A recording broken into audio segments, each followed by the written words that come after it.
آبادگاروں کے مسائل پر فنکشنل اور نون لیگ کے ارکان گندم کی بوریاں لے کر سندھ اسمبلی پہنچ گئے۔ سندھ اسمبلی میں اپوزیشن کی دو جماعتوں فنکشنل لیگ اور نون لیگ کے ارکان نے اسمبلی کے زینے پر آبادگاروں کو درپیش مسائل کے حل کے لیے انوکھا احتجاج کیا۔ ارکان نے ہاتھوں میں باردانہ کی خالی بوریاں تھامے ہوئی تھیں۔ احتجاجی ارکان نے سندھ میں باردانے کی غیر منصفانہ تقسیم پر چیف جسٹس آف پاکستان سے از خود نوٹس لینے کا مطالبہ بھی کیا۔ اپوزیشن رہنماؤں نصرت سحر عباسی، ڈاکٹر رفیق بامبھن، وریام فقیر، حاجی شفیق جاموٹ، سورٹ تھیبو نے سندھ اسمبلی کے زینے پر بوریاں رکھ کر حکومت سندھ کے خلاف زبردست نعرے بازی کی۔ اس موقع پر ذرائع ابلاغ عامہ کے نمائندوں سے گفتگو کرتے ہوئے نصرت سحر عباسی کا کہنا تھا، اناج جو ہے وہ اس کی فصل اتر چکی ہے، اور اناج کی گندم کی جب فصل اترتی ہے تو آپ کو پتہ ہے کہ باردانے کی ضرورت پڑتی ہے، اور یہ ہمیشہ ہوا ہے۔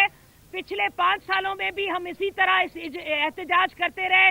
غریب آبادگار کو کبھی باردانہ نہیں ملتا۔ یہاں پر پرچی سسٹم پر باردانہ دیتے ہیں، یہاں پر تاجر آ جاتے ہیں، بڑے بڑے سرمایہ کار آ جاتے ہیں۔ آپ سندھ کے مسائل حل کریں گے، آپ کے آنے سے تو اور مسئلے ہو گئے۔ کم از کم قائم علی شاہ صاحب کے وقت اتنا نہیں تھا جتنا اب ظلم ہو گیا ہے۔ اب تو لوگوں نے حد سے زیادہ کرپشن اور سندھ کے میں لوٹ مار مچا دی ہے۔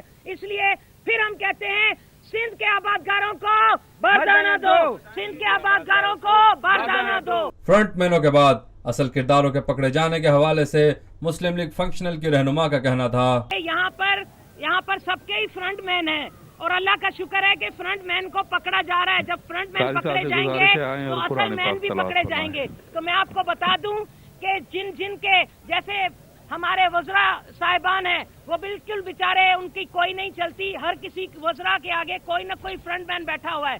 تو یہاں کوئی کون سا زرداری ہے، وہ علی حسن زرداری، اور اس کے علاوہ دودھ والا اور دوسرے ڈپارٹمنٹ کے بھی فرنٹ مین ہیں۔